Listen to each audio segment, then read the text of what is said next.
Hello, English 11 students. Welcome to the demo video for the Op-Ed Common Task Rough Draft. If you look at the directions, it says follow the steps below to complete your Op-Ed Common Task Rough Draft. There will be a completed sample for you to look at after I go through and create that here today with you through this video. I used the article To the Mother of the Gunshot Victim I Couldn't Save by Jacques Mather as my example. However, you cannot use that article as an example. Okay, this is only for my demo so that you get an idea of what you're supposed to do. If you look at our prompt, it says respond to an argument raised by a reading from English 11B Quarter 3. The three readings that we did were the excerpt from American Chica, excerpt from We Were 8 Years in Power, and that excerpt from Ink Knows No Borders, the poem called Frank's Nursery and Crafts by Bao Fai. Okay, so you pick one of those three items to respond to. You've already done some brainstorming about that during our week 4 notebook time activity, right? And that's here. So you could kind of open that up and I'll be asking you to kind of copy and paste from your responses there as well. Okay. Similar to what we did last semester, right? There are 3 steps. The first step is to copy and paste all the materials that you'll need first. So you needed to select one excerpt that you wanted to, either agree with or disagree with, right? And that was part of your brainstorming. So let's pretend, again, if you were doing American Chica, right, you could click this link and it'll go to the general one, but you want to go to the one where you answered those questions, right? To make that easier, I've listed all the excerpts under day 2 of this week. Okay, so open up your work and you're going to copy and paste your answers in. For the purposes of my demo, I'm going to use this one. So give me 1 second. Okay, so once I've opened up the item that I want to take my questions and answers from, right, I'm just going to go to that far right column. I'm going to select everything. Right,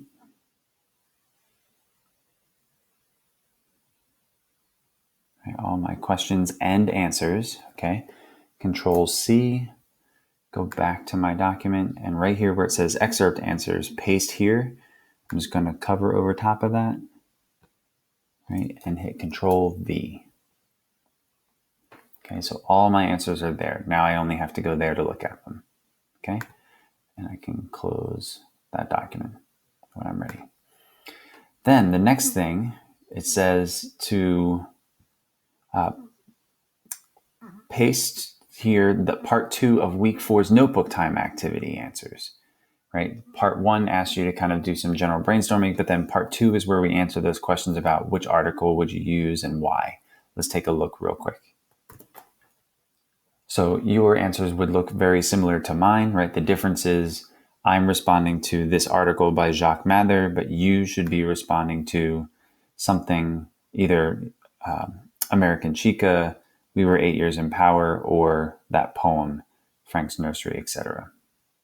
Okay, so I'm just going to follow those directions, right? I'm going to copy and paste my answers, right? Select them all, Control C, go back, and then down here where it says paste here, cover over top of it, Control V.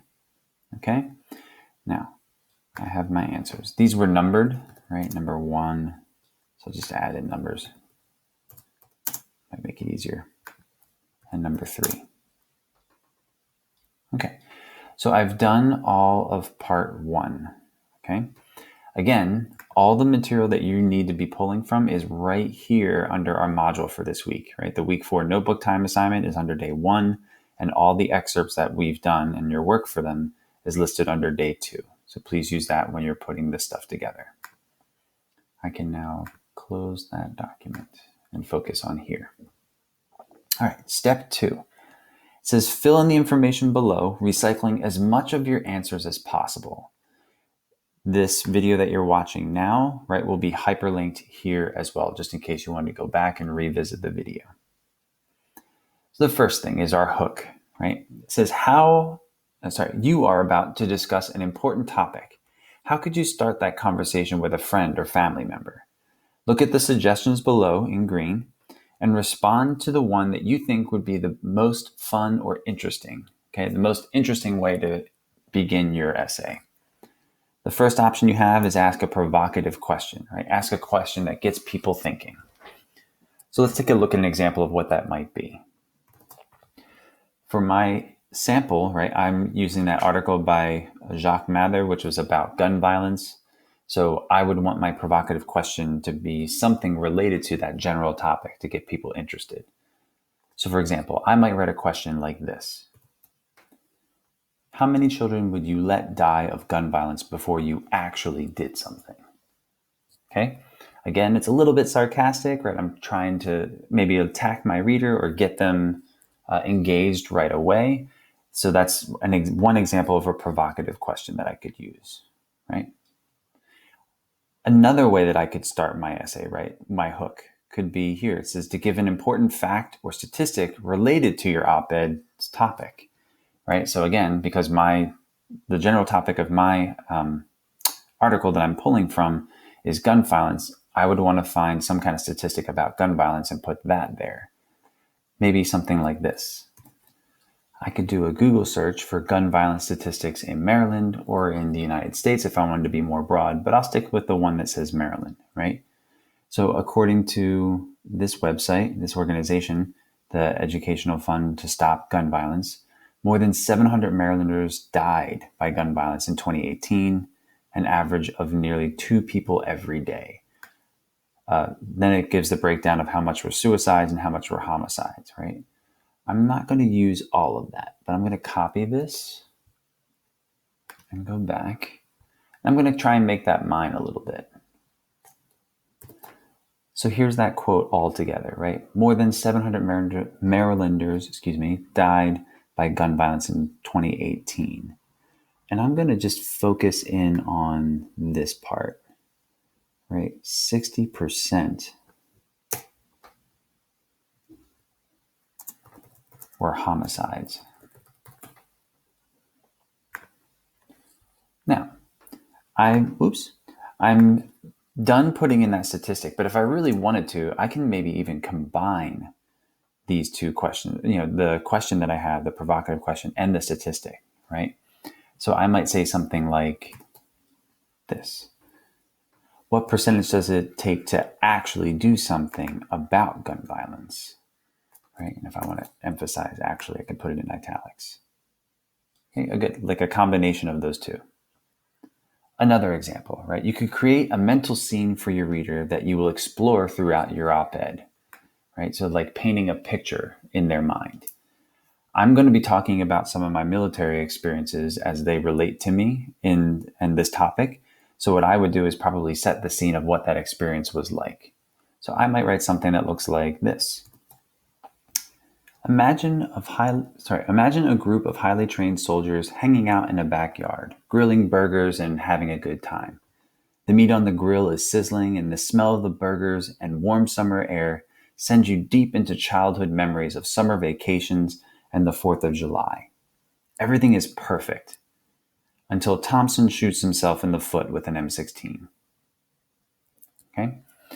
So for this part, right, again, you don't have to do all 3 of these, but I just wanted to give you an example of what these might look like. Okay? Once you've figured out which one you want to use, then you can just simply copy and paste them in these bracket areas, right, and get rid of that. I'll come back to that later when I move on to step 3. Let's move on to the next part. The op-ed inspiration. The inspiration for my op-ed is an article I read earlier this year. Insert the answer 1 from the week 4 notebook time activity. Okay, so I'm going to go down. What was my first answer?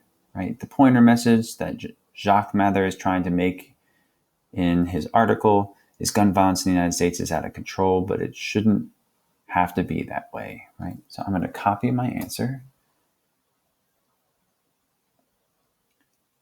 And inside the bracket, I'm just going to paste over top of the bracket and just get rid of it. Okay, Control V. Okay.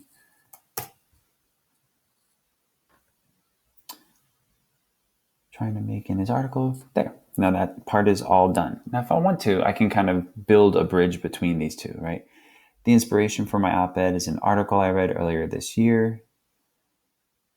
If I wanted to, I could add in the sentence, the article is called blah, blah, blah by this person.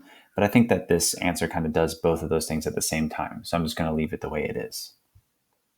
Next, the context or the summary, right? The title of the excerpt, which for me is "To the Mother of the Gunshot Victim I Couldn't Save."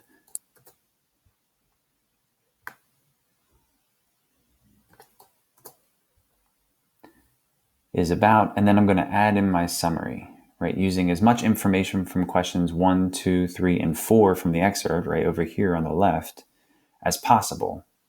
Okay. Again, before I go any further, I'm using my sample, but when you do this, all your work will come from one of these excerpts, right? Either American Chica, We Were 8 Years in Power, or the poem from Ink Knows No Borders. Okay. So we go down. Add in my own summary about the information and use whatever I can from over here. So let's take a look at what I have. Is there anything that I can use? Number one word I would use to describe the author is dedicated. That's good, but I think I should probably talk about the article in general first before I start talking about the author specifically, right? So this article is about a doctor who works with gunshot victims. In the article, he talks about watching a mother mourn the loss of her son after he dies of a gunshot wound. Now might be a good time for me to add in that information about the author, right? One word I would use to describe the author is dedicated because he says this, right? I'm going to copy that answer and add it in. Okay. And just before I lose all these words, right? The reason I'm doing this is I'm trying to make sure that somebody who's never read the article before would be able to understand it completely, right? What happens in the article. Okay. So I'm going to recycle that answer. Let's look at number 2. Do I want to use that? The mother's rhetorical question about gun violence. That's a pretty good scene. So I'm going to add that in, but I'm just going to add in a sentence beforehand that says the mother was sad and asks a question. The boy's mother was sad and asks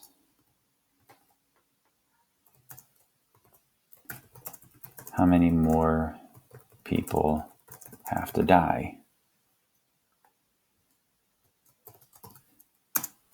Then I'm going to paste in my answer. The mother's rhetorical question and the author's response tell us that there are far too many people needlessly dying of gun violence, and politicians don't seem to really care. Good. Number 3. Number 3 is talking about a specific quote, but I don't really need that one necessarily, right? I think the audience already gets the idea of the story from that one. Number 4 is an important one, right? Because it explains exactly how the author feels about gun violence.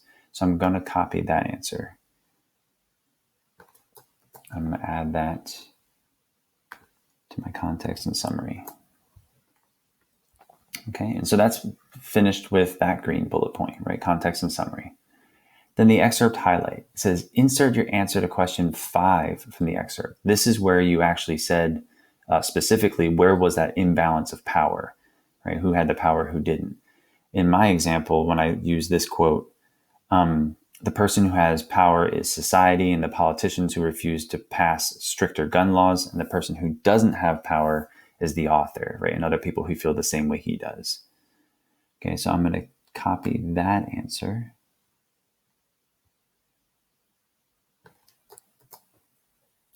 And that becomes my excerpt highlight. Okay, like maybe the most important thing from the excerpt. Then choosing a side, right?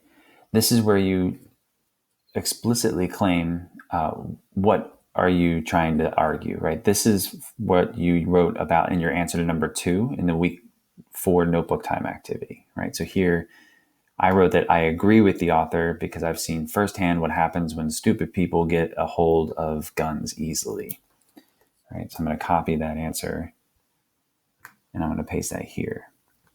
Right? And you'll do the same thing, right? From your brainstorming, whether you agreed or disagreed, it doesn't matter. It's up to you, but you're using that same answer, right? Copy and paste that in to just kind of start that. And then my evidence. Here it says recycle as much of your initial answer to question 3, as much of this, right, as possible. Then write, 8 to 10 sentences elaborating on your evidence. I'm not going to copy this because it says, if I wrote an op-ed, I am using one, right? I want to just kind of use this as my inspiration. I want to talk about the story about my time in the military, because I think it clearly shows that citizens don't need assault rifles, right? And so for me, I just need to write those 8 sentences here. Okay, I'm not going to copy and paste this. This is just like the brainstorming part. So once I finish writing that, it'll look like this. I was stationed at Fort Carson, Colorado. I was 22 years old and my time in the military was coming to an end. My friends, or battle buddies, threw me and 2 other platoon mates a going away party. Thompson, one of my good friends at the time, was always a little crazy. He was the guy who would lie down in the mud and let a tank roll over him. Was it safe? No. Did it break up the boring day-to-day routine? Hell yeah, it did. We all knew he was crazy, but his obsession with guns was something we all ignored until we couldn't ignore it. I was sitting in a lawn chair drinking some cheap beer. Low-ranking soldiers don't make a lot of money. When all of a sudden, Thompson comes running out of my buddy's house with an M16 in his hands. Look who brought his work home this weekend, Thompson joked. Soldiers are not supposed to take weapons home with them, but Thompson managed to sneak one home somehow. Some people thought his stunt was funny, but not after he shot himself in the foot, blowing off 2 of his toes. I don't remember what he did exactly. I think he was using the gun like a cane and imitating an old man. What is important is a highly trained soldier in the U.S. military, someone who should have known better than to play with an assault rifle, didn't.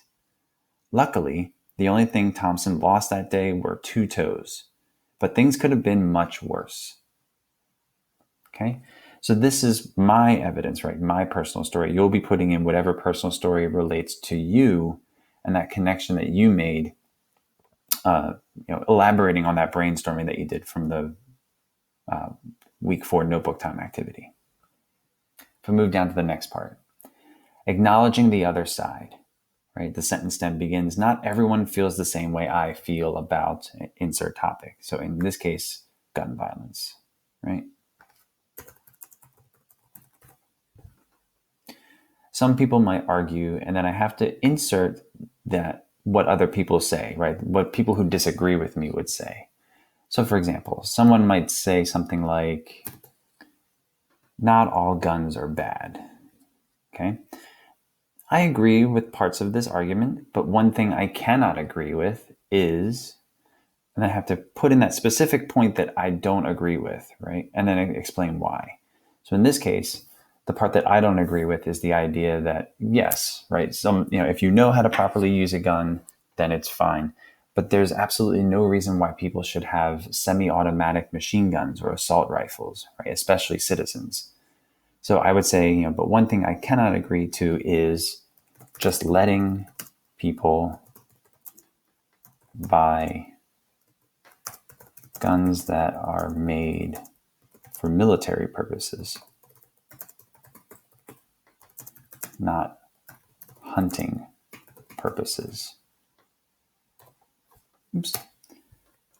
Because, and then I would insert my explanation, right? And then emphasize trying to back up my own experiences to kind of back that up. So in my case, I might write something like this. You don't need to fire 45 rounds per minute to kill a rabbit or a deer, right? And so I got that information from what I remembered in the military, but you could also look up any statistics that might work for what you're trying to say, right, related to your topic. Finally, the last bullet point is the call to action, right? This is where you explain to the reader what you want them to do differently, how you want them to think differently, or what you want them to stop doing, saying, or thinking about your topic, and then why. So for my example, I might write something like this. I want you to stop shaking your head and saying stuff like, "That's a shame," when you hear that someone was killed by a gun on the news. I want you to stop saying to yourself, "I don't own a gun," or "I've never even used a gun, so this isn't my fight." That line of thinking only lets organizations like the National Rifle Association continue to influence politicians and keep dangerous weapons in the hands of people who don't need them. When I've told friends about my position on gun control, many of them are shocked. "But you were in the military. I thought you know how to handle a gun." My response is always the same. Yeah, I do. But all it takes is one moron who doesn't to end a life, or worse, multiple people's lives. Okay. So again, now that I've filled all of that material out and I've kind of filled in each part of what will become my op-ed, the next part is to delete all the directions, the stuff that's in green and the brackets, and then copy and paste those sentences down below, forming my rough draft for my op-ed, right? I'll worry about the formatting after I do the copying and pasting. So let's just do the first part, right? My hook, right? I wrote 3 different things, but I want to pick one that I think I like the most. Because I like the story element, I'm going to go with this one, right? Creating a picture. So I'm going to use this one. Okay, Control C, go down to the bottom. And for right now, just Control V to paste. Okay, so that's a pretty good length for a first paragraph, right? And I want that to stand out. So I'm actually going to hit Enter. Oops, and I've got bullet points, so I'm going to get rid of those bullet points. All right, but if you remember from the notebook time activity, one of the suggestions about writing an op-ed is to kind of keep the paragraphs short, right? And so clean final version of, this should say the op-ed. Okay, so I'm going to leave that as its own paragraph. Then I'm going to go up and move on to my next item, right? The op-ed inspiration. So I'm going to take that, I'm going to copy, Control C, go down to the bottom, Control V. Okay. The inspiration for my op-ed is this article, right? And then actually the next bullet point is the context and summary. And because those things are so closely connected, I'm probably just going to make that all one paragraph, right? Because it's all still talking about that same article. So I'm going to copy that, Control C, and I'm going to put that in right after the last thing that I put. Right. Control V, or I can do paste without formatting. Either one is fine. Okay. And you'll notice, right, so far I don't have any brackets that I have to worry about, right, because I deleted them up here, so that's good. But I'm also not copying anything of the stuff in green. After the context and the summary was the excerpt highlight, right? Because it's a highlight, right, because I want it to stand out, I think I'm going to make that its own paragraph. So I'm going to copy that, go down to the bottom, give myself an extra space, and then hit Control V, right? I want that to stand by itself, right? So that it'll be more noticeable for the reader. Then there's here, right? The choosing a side, whether I agree or disagree. That's a really short sentence, but sometimes when you're trying to grab a reader's attention, putting one really short sentence all by itself can really capture their attention. So I'm going to use that like that. The next part that I have is when I elaborate on my evidence, right? Where I tell that story about Thompson. I'm going to copy that whole thing, but this seems a little bit long, right? So I might not want to make that just all one paragraph. Hold on 1 second. Let's keep the spaces the same, right? I might want to break this up so it's a little more dynamic, right? So I think a good spot would be here, right? Did it break up the daily routine? Hell yeah, it did. We all knew it was crazy, but his obsession with guns was something we all ignored until we couldn't ignore it. That's like a cliffhanger, right? So I'm going to make that the end of one paragraph and keep going. Then there's the stuff about him joking. I think he was using the gun like a cane, right? And then if I wanted to, again, adding a little more drama, right? Maybe that last sentence of my story. Lucky the only one that lost something worth Thompson is 2 toes. All right. Once I've done that, I'm going to copy and paste the next part, which is the acknowledging the other side. Right? That's pretty short. I'm going to leave that as its own paragraph. Right? I'm not going to break that one up. And then the call to action is that last section.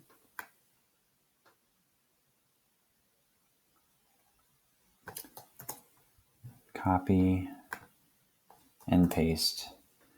And here, right, I might want to break it up so that things are a little more dynamic, right? So here's what I want people to do. Keep weapons in the people that don't need them. Right? Maybe this part, when I've told my friends and how they react, make that separate. Told them about my position on gun control, they're shocked, right?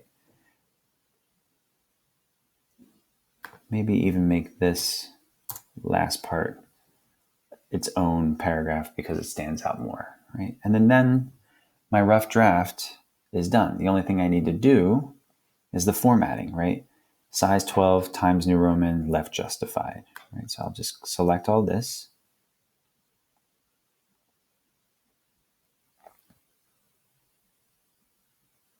Okay. Go size, select 12, font, Times New Roman, and it should make it all the same color, right? Let's make it all black. Oh, and it should not be bold, right? So we'll make it bold, get rid of the bold. There we go. And now my op-ed is complete. At least my rough draft is complete, right? I can go back in later after I get feedback and maybe make some corrections, right? Boy's mother was sad and asked, right? Quote, blah, blah, blah. Good. And that is everything that you need to do. Again, for this assignment, right, the video that you just watched will be located here if you need to return to this video after our class. And you can look at this completed sample that I just completed with you by clicking on the hyperlink that is located here in the directions.